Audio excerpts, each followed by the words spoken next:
अस्सलाम वालेकुम स्टूडेंट्स, उम्मीद है आप सब लोग खैरियत से होंगे। बेटा आज जो है हमने टॉपिक पढ़ना है identification and correctness of error.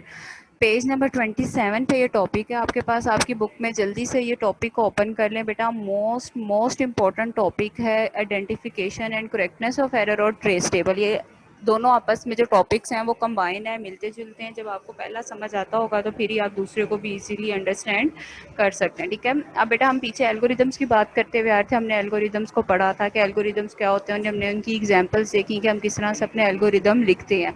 अब वो क्या कह रहे हैं कि identification and correctness of errors में क्या होगा आपके पास कि आपने आइडेंटिफाई करना है।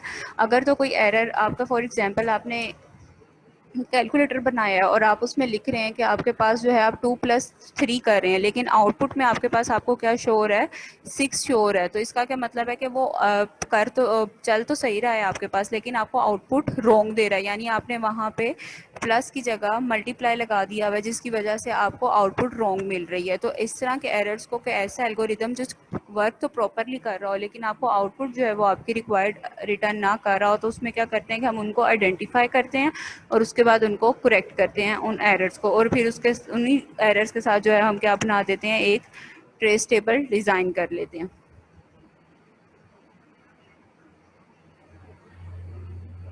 नेक्स्ट बेटा अब इसको रीड करते हैं कि if N algorithm is failed during verification, यानी जब हम वेरिफिकेशन कर रहे होते हैं उस टाइम पे अगर कोई एल्गोरिदम फेल्ड हो जाए तो it is important to identify the root, क्योंकि उसकी रूट यानी बेस जो है वो आइडेंटिफाई करना मोस्ट इंपॉर्टेंट है कि क्या फेलियर की वजह बनी थी, और उसको फिर हम क्या है करेक्ट कर सकते हैं। Sometimes the error is logical. अब यहाँ पे एक लॉजिकल एरर के बारे में बात हो रही है बेटा। लॉजिकल एरर ऐसा एरर होता है जिसमें कोई ना कोई रॉन्ग लॉजिक फॉलो की गई हो। ये एमसीक्यूज भी आपके पास, इसको आपने अच्छी तरह से याद रखना है कि ऐसा एरर जिसमें कोई रॉन्ग लॉजिक फॉलो की गई हो उसमें क्या कहलाता है कि वो लॉजिकल एरर आपके पास कहलाता है। अब फॉर एग्जांपल आपको ने एक एल्गोरिदम बनाया है जिसने 2 नंबर्स को प्लस करना था। इनपुट आपने उसमें क्या दी हुई थी कि ए और बी दो वेरिएबल वैल्यूज थी, उसमें आपने वैल्यू के स्टोर कराए हुए थे 2 और 3। अब आपको पता है कि जब आप 2+3 करेंगे तो आपके पास आंसर क्या आना चाहिए, 5 आना चाहिए, लेकिन आपने बाय मिस्टेकनली आपने प्लस की जगह क्या लगा दिया था, मल्टीप्लाई लगा दिया हुआ है। तो वो क्या करेगा कि 2+3 को जब करेगा तो आंसर आपके पास क्या शो हो रहा होगा, 6 शो हो रहा होगा। तो ये क्या थी कि एक लॉजिकल मिस्टेक थी। कैसी मिस्टेक जो हम करते हैं, हम करेंगे, वो कौन सी मिस्टेक होती है, एक लॉजिकल मिस्टेक होगी आपके पास। ठीक है, कि जो ऐसी मिस्टेक जो हमसे हो बाय चांस बाय मिस्टेक, वो क्या कहलाता है आपके पास, लॉजिकल एरर कहलाता है। या आपने दिखाना है सही तरह से कि इसका क्या मतलब होता है कि सोल्यूशन जो है वो वर्किंग कर रहा है। तो it means the solution is working but not giving the required result. क्या क्या मतलब होगा कि वर्किंग प्रॉपरली है उसकी हो रही, लेकिन आपको रिक्वायर्ड रिजल्ट प्रोवाइड नहीं किया जा रहा। कि आपने यहाँ आप कर देते हैं कि आपने 2+3 करना था, आप 2+4 लिख देते हैं तो भी आंसर आपको क्या शो होगा, 6 शो होगा। अपने 5 की जगह क्या लिख दिया, 3 लिख दिया या 4 लिख दिया। कोई आपने रॉन्ग वैल्यू एंटर कर दी है या रॉन्ग इनपुट एंटर कर दी है, तो उसकी वजह से क्या होता है कि लॉजिकल एरर अकर हो जाता है आपके पास। और ये आपने याद रखना है कि लॉजिकल एरर कौन से होते हैं, जिसमें हम कोई रॉन्ग लॉजिक फॉलो कर रहे होते हैं, और ऐसे एरर्स क्या कहला रहे होते हैं हमारे पास, लॉजिकल एरर्स कहला रहे होते हैं। बेटा अब जो है ये एल्गोरिदम आ रहा है, इस एल्गोरिदम को आपने बहुत ध्यान से समझना है। बहुत ध्यान से समझने के बाद हमने इसी में से एक एरर है उसको फाइंड करना और उसको ट्रेस टेबल के थ्रू सॉल्व करना। ठीक है, ट्रेस टेबल जो है अभी हम आगे पढ़ेंगे। जब तक आपको ये वाला एरर समझ, ये एल्गोरिदम नहीं समझ आया होगा, आपको ट्रेस टेबल समझ नहीं आएगा। आपने इसको बहुत ध्यान से अब जो है इस एरर को पढ़ना है आपने। ठीक है, ओके स्टूडेंट्स, अब हम पढ़ने लगे हैं, अपनी एग्जाम्पल की तरफ मूव करते हैं। एग्जाम्पल क्या कह रही है हमें कि टू इंक्लूड, इंक्लूड का मतलब होता है इनरोल, यानी उनका नाम लिखना है या इनरोल करना। जिस तरह आप लोग इनरोल हो अपनी क्लास में एक रोल नंबर के साथ, उसका ये इंक्लूड का मतलब, रिक्रूट का मतलब ये होता है आपके पास। अब वो कह रहे हैं to recruit students for over school. आपने एक स्कूल, अपने स्कूल में से स्टूडेंट्स को रिक्रूट या इनरोल करना है for volleyball team. Volleyball team के लिए आपने जो है स्टूडेंट्स को इनरोल करना है, और आपकी कंडीशन ये लगी हुई है कि जिन स्टूडेंट की हाइट जो है वो 144 सेंटीमीटर और 164 सेंटीमीटर के बिटवीन है, सिर्फ वो वाले स्टूडेंट्स जो हैं उनको रिक्रूट कर लिया जाए। बाकी जो स्टूडेंट्स हैं उनको क्या कर दिया जाए, निकाल दिया जाए, ठीक है। आई रिपीट कि आपने वॉलीबॉल टीम के लिए अपने स्टूडेंट्स जो हैं उनको रिक्रूट करना है।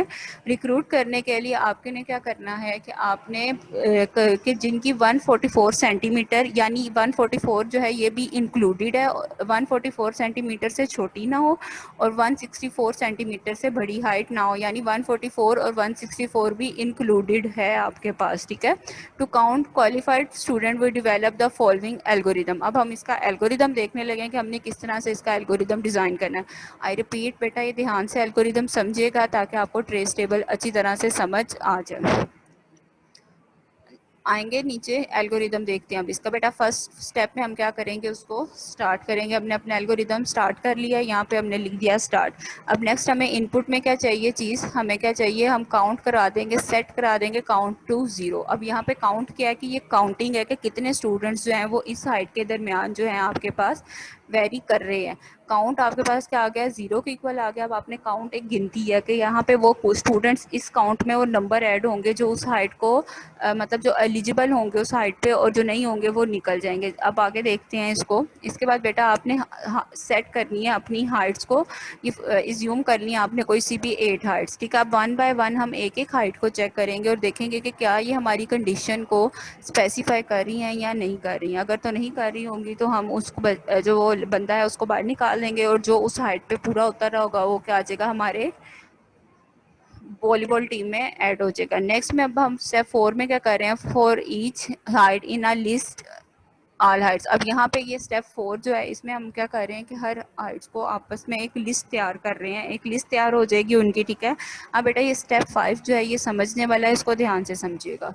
हमने अब कहा कि इफ़ हाइट, अगर हम क्या कह रहे हैं कि अगर तो हाइट ग्रेटर है 144 से, एंड ये ऑपरेटर है जो हम 9th क्लास में पढ़ कर आए थे, जिसमें हमने देखा था कि जब तक दोनों वैल्यूज ट्रू नहीं होती तो आंसर ट्रू नहीं आता हमारे पास। तो सेम यहाँ पे भी वही कंडीशन है कि जब तक ये वाली वैल्यू और ये वाली वैल्यूज दोनों कंडीशन ट्रू नहीं होंगी, यानी जो पर्सन आ रहा है उसकी हाइट जो है वो 144 से ग्रेटर भी होनी चाहिए और जो 164 से लेस भी और इक्वल भी होनी चाहिए, तब जाके जो है हमारे पास ये कंडीशन ट्रू होगी, अदरवाइज वो कंडीशन ट्रू नहीं होगी। अगर तो ये कंडीशन ट्रू हो जाती है तो देन सेट काउंट, जो हमारा वेरिएबल था उसको सेट कर दो काउंट +1, यानी काउंट में इस वक्त क्या है 0 पड़ा हुआ है। अगर तो ये कंडीशन ट्रू होती है तो 0 + 1 कर दो, यानी 0 + 1 आपको पास पता है क्या होगा, 1 होगा। तो 1 ऐड कर दो काउंट में, यानी प्रिंट करा दो, उसके बाद हमारे पास काउंट, तो काउंट में क्या आ जाएगा, वो पर्सन आ जाएंगे कि कितने पर्सन जो है हम वो सिलेक्ट कर चुके हुए हैं, ठीक है। अब फॉर एग्जांपल आप यहाँ से लें फर्स्ट हाइट हमारे पास क्या थी 154। यहाँ पे हाइट में आई हमारे पास पहली वैल्यू 154 ग्रेटर है आपके पास 144 से, कंडीशन क्या हो गई, ट्रू हो गई। पहली कंडीशन आपके पास क्या होगी, ट्रू होगी। नेक्स्ट जाए, हाइट आपके पास अब क्या है 154, 154 जो है लेस देन और इक्वल टू है 164 के, ये कंडीशन भी आपके पास क्या हो गई, ट्रू हो गई। दोनों कंडीशन ट्रू हो गई तो काउंट में क्या ऐड हो गया, अब आपके पास 1 ऐड हो गया। 0 प्लस इस वक्त काउंट में क्या पड़ा हुआ था आपके पास 0, और अब काउंट में क्या ऐड होगा आपके पास 1 ऐड हो गया। तो 0 + 1 1, तो यानी ये वाला जो पर्सन है 154 वाली हाइट का, ये आपके पास वॉलीबॉल टीम में ऐड हो गया, और आउटपुट में आपके पास क्या आ गई, काउंट शो हो गई। अब ये आपके पास यानी काउंट में अब क्या आ गया, आपके पास 1 आ गया, ठीक है। अब फिर वो स्टेप 5 पे जाएगा, अब स्टेप 3 पे जाएगा, नेक्स्ट हाइट देखेगा। नेक्स्ट हाइट में स्टेप 4 में उसके पास क्या हाइट पड़ी हुई है, अब इस वक्त उसके पास 140।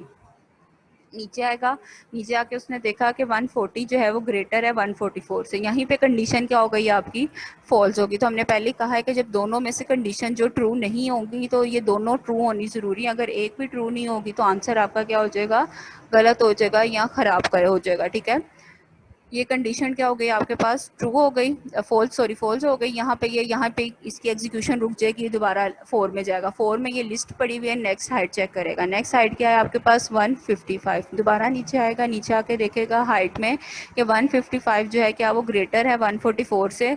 अगर तो कंडीशन येस है यानी ट्रू है तो ठीक है, ये कंडीशन ट्रू हो गई आपके पास। नेक्स्ट पे जाएगा कि 155 जो है वो लेस देन और इक्वल भी आपके पास 4 के। तो ये कंडीशन भी आपके पास क्या है, ट्रू हो गई, दोनों कंडीशन ट्रू हो गई। अब वो क्या करेगा, सेट कर देगा काउंट में +1। तो काउंट इस वक्त हमारे पास क्या है, 1 है।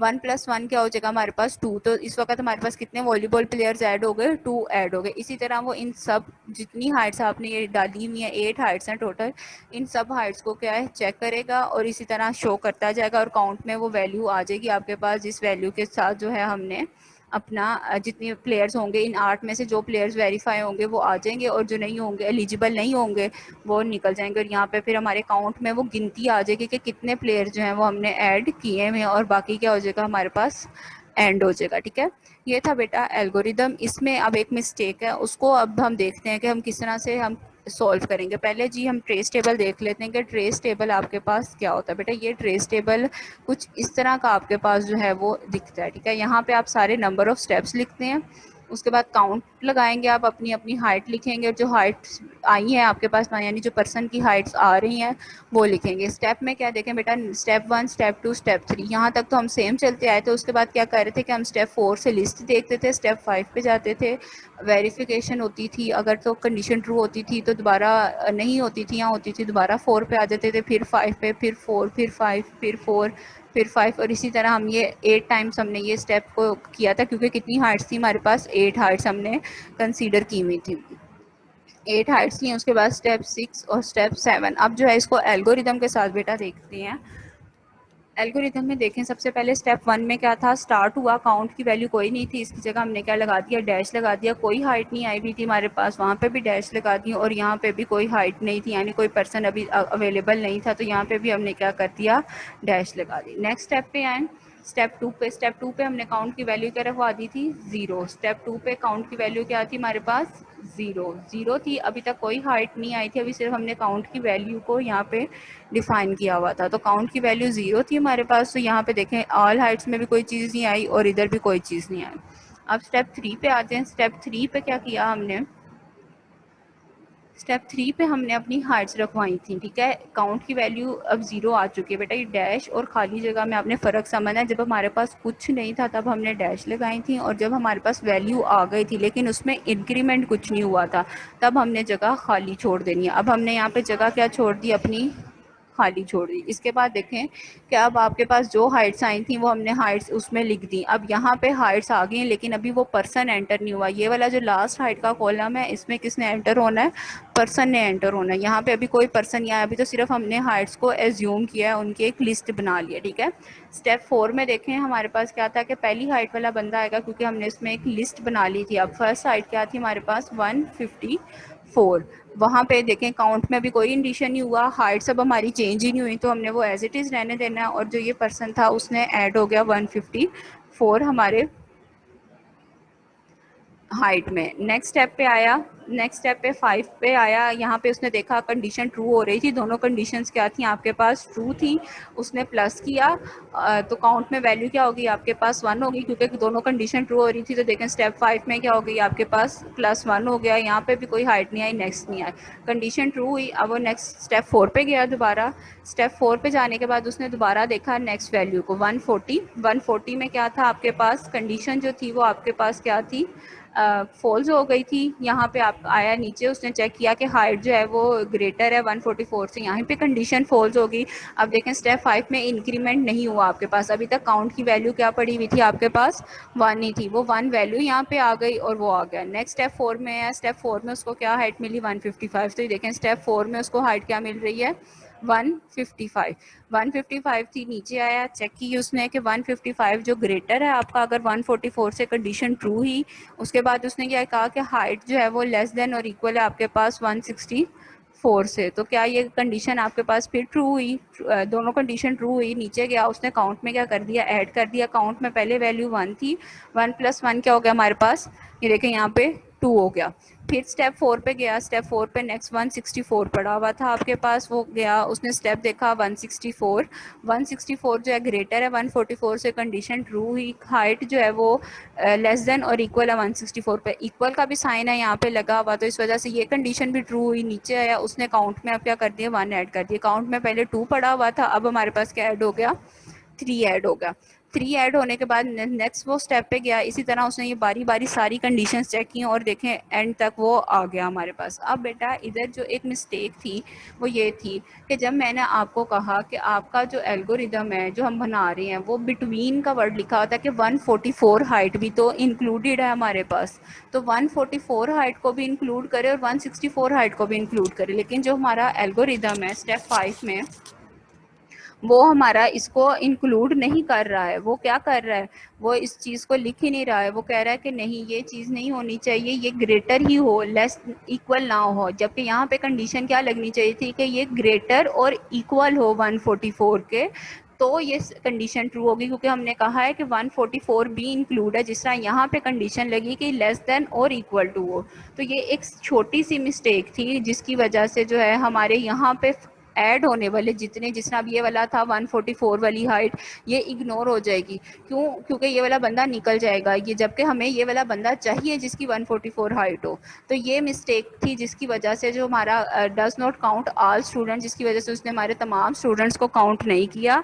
उसमें एक एरर था। एरर क्या था कि यहाँ पे जो आपने बेटा ग्रेटर का सिंबल था उसकी जगह ग्रेटर और इक्वल आना था 144 के। जो इसका क्या मतलब था कि जो स्टूडेंट्स 144 हाइट रखते थे वो काउंट हो ही नहीं रहे थे, जबकि हमारा एल्गोरिदम काम ही इस बेस पे कर रहा है कि 144 वाले को भी हाँ इंक्लूड करना है। तो ये एरर, इस तरह का एरर, यानी ये एक यूज़र की मिस्टेक थी, प्रोग्रामर की, जो हमने मिस्टेक की हुई थी लिखने में। ऐसी मिस्टेक क्या कहलाती है आपके पास, लॉजिकल एरर कहलाती है। ऐसी मिस्टेक जो यूज़र खुद करता है वो मिस्टेक क्या होती है आपके पास, लॉजिकल एरर होती है। अब इस मिस्टेक को उन्होंने कहा कि हम आइडेंटिफाई करते हैं ट्रेस टेबल के थ्रू। तो यही होता है बेटा आपके पास ट्रेस टेबल, कि वो आपके पास एक टेक्निक है जो कि यूज़ होती है एल्गोरिदम को टेस्ट करने के लिए और श्योर करने के लिए कि इसमें कोई लॉजिकल एरर अकर ना हो रहा हो। अब जैसे ही यहाँ पे देखें वो 144 पे आया था तो हमारे काउंट में कोई वैल्यू ऐड नहीं हुई हुई, काउंट की कोई वैल्यू नहीं ऐड हुई। तो यहाँ से हमें पता चला कि यार 144 पे तो काउंट होना चाहिए था, हमारे 144 पे काउंट क्यों नहीं हो रहा। ठीक है, तो ये ट्रेस टेबल को हम, ये एक ड्राई रन होता है किस्म का, कि यहाँ पे देखते हैं कि ये यहाँ पे हमारे काउंट में वैल्यू यहाँ पे 4 होनी चाहिए थी, लेकिन हमारे काउंट में वैल्यू 4 नहीं हो रही थी, वो 3 की 3 ही रही है। तो यहाँ से हमें पता चला कि हमारी जो कंडीशन है, वो क्या लगी हुई है, रॉन्ग थी। यहाँ पे हमें लेस देन, ग्रेटर देन और इक्वल टू का साइन जो था वो साथ शो कराना था।